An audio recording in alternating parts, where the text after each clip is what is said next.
কোরআন মাজিদের গায়ে যদি মিথ্যা কথা লেখা থাকে তাহলে ধর্মের নামে কত মিথ্যা কথা আছে। সাদ্দাদের কাহিনী মিথ্যে, 30 বছর থেকে বলছি, কেউ বলতে পারে না। আরে সাদ্দাদের কাহিনী কোথায় আছে মানুষই জানে না, এমনিতে বলছে। সত্য মিথ্যা পরে। মুকশিদুল মুমিনিন বইয়ে হেডলাইন দেওয়া আছে যে অবিবাহিত ছেলেমেয়ের পড়া নিষেধ। হেডলাইনই ভুল, সবাই খালি বলছে কি রে কি আছে এখানে, যে দেখে সেই পড়ে, যে দেখে সেই পড়ে। হেডলাইনে কি আছে? হেডলাইনই মিথ্যা।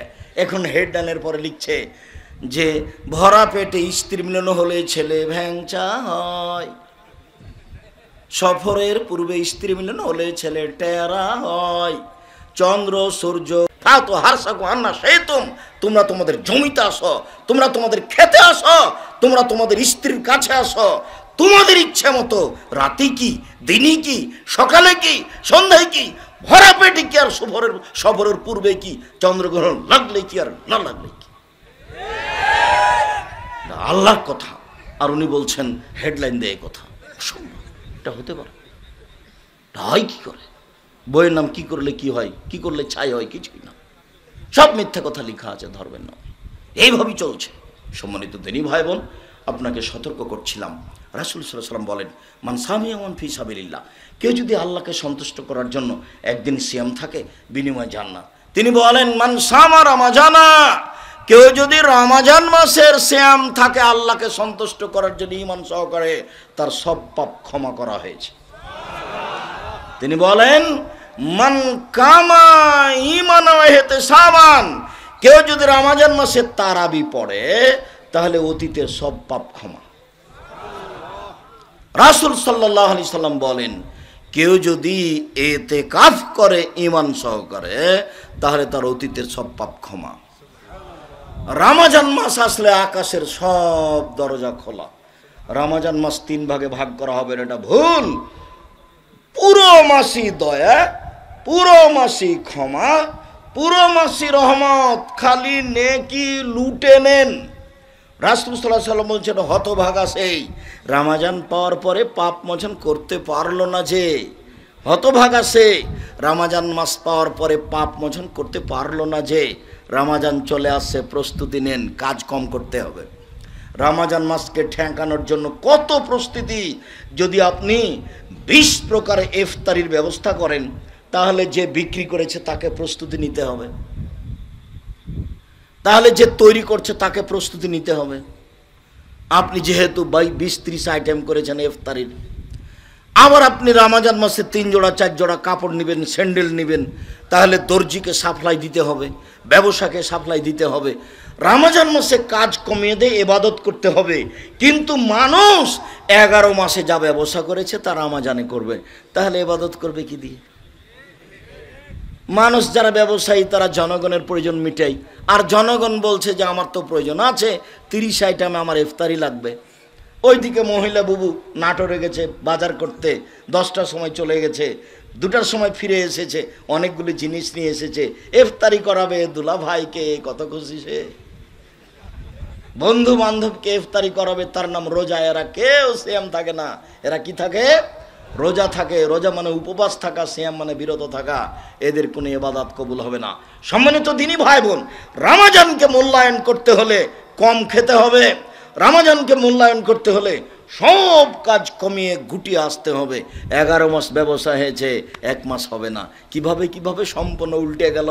11 মাস ব্যবসা হলো না, শুধু মাস রমজান ব্যবসার জন্য থাকলো। সবাই প্রস্তুতি। যে চানাচুর বিক্রি করছে সেও প্রস্তুত, যে কাপড় বিক্রি করছে সেও প্রস্তুত, যে দর্জি সেও বলছে যে 11 মাস যত কর্মচারী থেকেছে রমজান মাসে কত কর্মচারী তার চেয়ে দ্বিগুণ 5 গুণ থাকবে না। সবাই ব্যস্ত, তাহলে ইবাদত করবে কে? তাহলে পদ্ধতি কি? সবাই তো বিক্রি করতে চাচ্ছে, সবাই তো কাজ করতে চাচ্ছে, তাহলে যারা সমাজে আছে ওদেরকে অভিলাষ আকাঙ্ক্ষা কমাতে হবে। বাস 11 মাস যেভাবে রুটি খেয়েছে ওইভাবে রুটি আর সবজি থাকবে, আর কিছু নাই, শুধু সবজি আর রুটি। এই দিয়ে সে ইফতার করে দিবে। পানি দিয়ে ইফতার করবে, নইলে খেজুর দিয়ে ইফতার করবে, তাজা খেজুর দিয়ে ইফতার করবে। রাসূল সাল্লাল্লাহু আলাইহি ওয়াসাল্লাম বলছেন তাজা খেজুর দিয়ে ইফতার করো, সম্ভব না হলে শুষ্ক খেজুর দিয়ে ইফতার করো।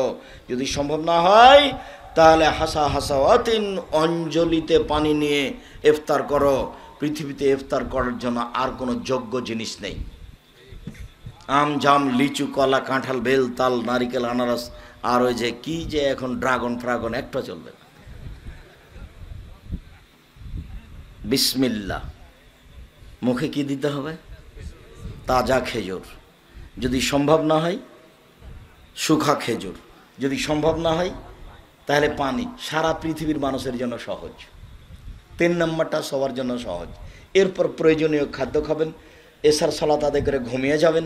একটু পরে উঠে রাতটাকে মূল্যায়ন করবেন, তাসবিহ তাহলিল জিকির আজকার কোরআন তেলাওয়াত, ক্ষমা নিতেই হবে। কিন্তু যত খাওয়া খেয়েছেন এখন তার আপনি ইবাদত করতে পারবেন না। আল্লাহ রসুল প্রস্তুতি নিতেন শেষের, তো কম খেতেন, কম খাওয়াই হচ্ছে প্রস্তুতি নেওয়া। সম্মানিত দিনী ভাই বোন, আমি আপনাকে 2টা বাক্য বলে আলোচনার শেষে চলে আসলাম। একটা হলো এই আবহাওয়া দপ্তরের ইফতারের টাইম যেটা, সেটাতে ইফতার করবেন। 3 মিনিট দেরি করে ইফতার করে যারা, তাদের নীতি হচ্ছে ইহুদি খ্রিস্টানদের নীতি। আপনার জ্বলে গেলেও আসে যায় না, খারাপ লাগলেও আসে যায় না। রাসূল সাল্লাল্লাহু আলাইহি ওয়াসাল্লাম বলেছেন, আমার উম্মাহ ততদিন পর্যন্ত কল্যাণে থাকবে যতদিন পর্যন্ত তাড়াতাড়ি ইফতার করবে। সেখানে তাড়াতাড়ি না করে আপনি দেরি করলেন কেন? বলছে আমি কি পেটুক, আমি একটু ধৈর্য ধারণ করতে পারি না? নিশ্চিতের জন্য 3 মিনিট দেরি করে ইফতার করছি, নিশ্চিতের জন্য 3 মিনিট আগিয়ে দাও, তাহলে তো সুন্নাত পালন হবে। আমি যেটা ভালোবাসি তার নাম ইবাদত নয়, মুহাম্মদ সাল্লাল্লাহু আলাইহি ওয়াসাল্লাম যেটা ভালোবাসেন তার নাম ইবাদত। এটা আপনাকে মনে করতে হবে।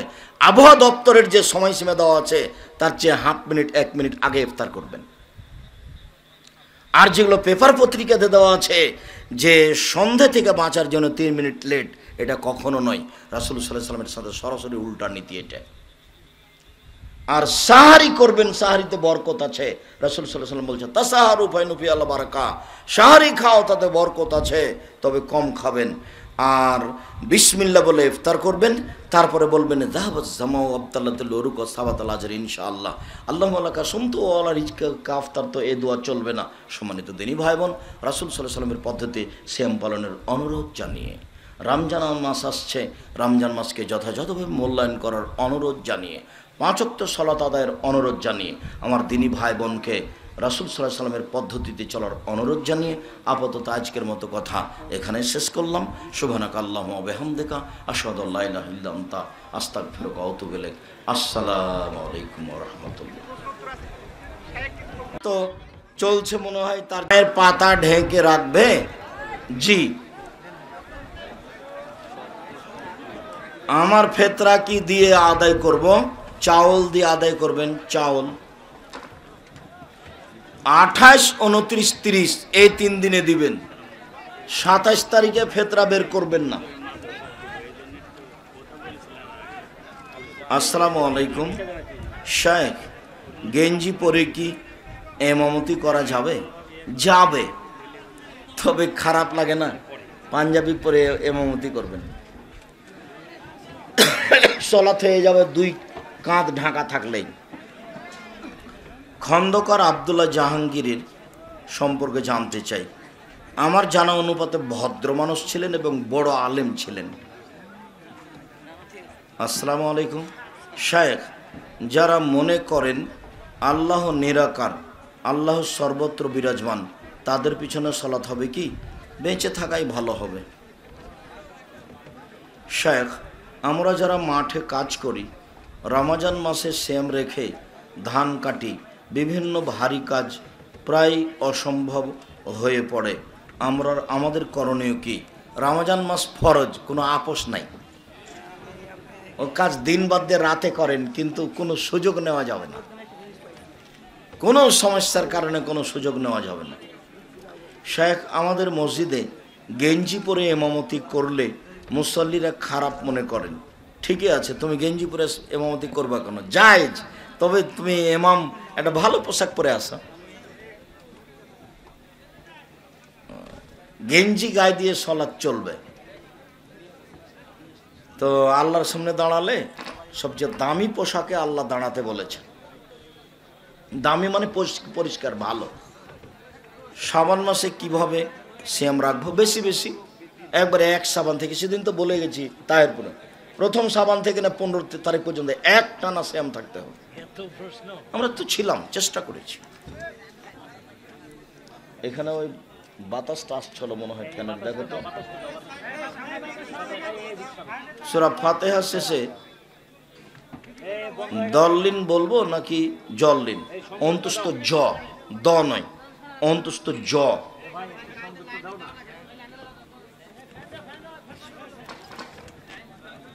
হুজুর দয়া করে আমার প্রশ্নের উত্তর দিবেন। যাদের আজান ও একামত প্রায় ভুল হয়, অর্থাৎ উচ্চারণ সঠিক হয় না, তাদেরকে আজান ও একামত দেওয়া যাবে কি? যাবে। ভালো নির্ধারণ না করা পর্যন্ত এই দিবে। যদি কেউ বাজারের সম্পত্তি থাকা, সভাপতি থাকা অবস্থায় কোনো মসজিদে নামাজের ইমামতি করেন, তার পিছনে নামাজ হবে কি? কেন হবে না? হবে। বাজারের সভাপতি হলে কি হবে? মহিলারা দোকানদারি করতে পারবে কি? জি না, পুরুষ সমাজে মহিলারা দোকানদারি করতে পারবে না। 5 ওয়াক্ত সালাতের সময় মা বাবা মৃত ছেলে মেয়ের জন্য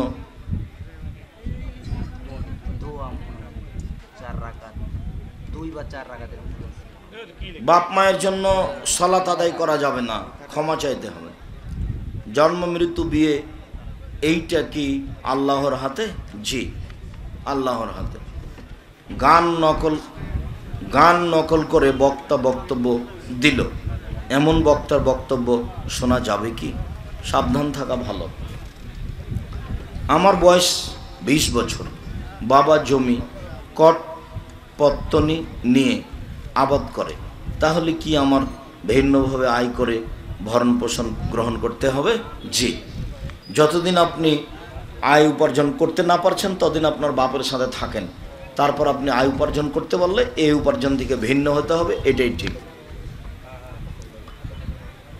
ঝাড়ফুঁক করে নিলে কি 70,000 বিনা হিসাবে জান্নাতের মধ্যে থাকা যাবে না? জি, যাবে না। সূরা ফাতিহার শেষে জন্মেন। মুহররমের 10 তারিখ হাবিল কাবিলের কুরবানির, হযরত আদম আলাইহিস সালামের তওবা কবুলের কথা। জি না, এগুলো একটা কথা ঠিক নয়। শায়েখ মসজিদে এক পাশে আল্লাহ অন্য পাশে মোহাম্মদ লেখা শিরক নেহায়াত অন্যায়, যেগুলো বড় বড় পাপ, মহাপাপ। তার এইটা হলো প্রথম পাপ, এটা হলো শিরক। দ্বিতীয় পাপ হলো বাপ মায়ের অবাধ্য চলা, আর তৃতীয় পাপ হলো মিথ্যা সাক্ষী দেওয়া। কথাটা ওখানে ছুটে থেকে গেছে। মিথ্যা সাক্ষীটা বলতে গিয়ে কোনো দিকে চলে গেছি, চট করে এখন মনে পড়লো যে মিথ্যা সাক্ষী পৃথিবীতে তৃতীয় মহাপাপ। জেনা বড় পাপ, তবে মিথ্যা সাক্ষীর মতো নয়। সুদ খাওয়া বড় পাপ, তবে মিথ্যা সাক্ষীর মতো নয়। কেননা সিরিয়ালে জেনা এসেছে, তবে পরে এসেছে। 1 নম্বরে এসেছে শিরক, 2 নম্বরে এসেছে বাপ মার অবাধ্য চলা, 3 নম্বরে এসেছে মিথ্যা সাক্ষী। মিথ্যা সাক্ষী খুব খারাপ জিনিস। আমার বাবা মা মারা গেছে, আপনারা সবাই দোয়া করেন আল্লাহ আপনার পিতাকে ক্ষমা করুক, কবর প্রশস্ত করুক, কবরকে আলোকিত করুক। মানুষ ভিড়ের কারণে বা বিশেষ পরিস্থিতিতে কবরের মাটি গামলা দিয়ে দেওয়া যাবে কি? জি না, যাবে না। যে পর্যন্ত হয়েছে বাস, বাকি ফিরে যাবে, সবাই নেকি পাবে। মানুষ মারা যাওয়ার পর থেকে মাটি দেওয়া পর্যন্ত কি কি আমল করা যায়? আল্লাহ মাগফিরাল্লাহ ওয়ারহামহু, আল্লাহ তুমি তাকে মাফ করো, তুমি তাকে ক্ষমা করো। এই এমনি তাসবিহ তাহলিল জিকির আজকার করবে, শুকরিয়া, আল্লাহ তুমি আমাদের কবুল করো। আল্লাহ এই পর্যন্ত। হিন্দুর বাড়ি খাওয়া যাবে, ইফতারি দিলেও খাওয়া যাবে, তবে ওদের জবেকৃত প্রাণী খাওয়া যাবে না। একবার জুম্মার নামাজে। হিন্দুদের টাকা হারাম নয়, হিন্দুদের টাকাতে তো কাবাঘর তৈরি করা আছে, পত্তলিক তারা ছিল। বুখারীতে একটা বাম বাঁধা যে কবুল হাদিয়াতুল মুশরিকিন, হিন্দুদের হাদিয়া গ্রহণ করা। হিন্দুদের জবে করা প্রাণী খাওয়া যাবে না, আর সাব করে হিন্দুদের বাড়ি দাওয়াত খাওয়া যাবে না, তাতে বিসমিল্লাহ বলা নাই, এজন্য এই জন্য। শুক্রবারে যে তাবারক দিয়ে যায় যে আমার বাবা বা মা মারা গেছে, কে দিয়ে যায়? তাবারক নিয়ে যাবেন, এটা কি খাওয়া যাবে কিনা? মুসলমান তাবারক যদি ও মুসল্লির জন্য দেয় তাহলে মুসল্লিরা সবাই খেতে পারবেন, আর যদি মসজিদে দেয় সাদকা তাহলে আর পারবে না কেউ, ওখানেই খরচ করবে। সহজ বুদ্ধি।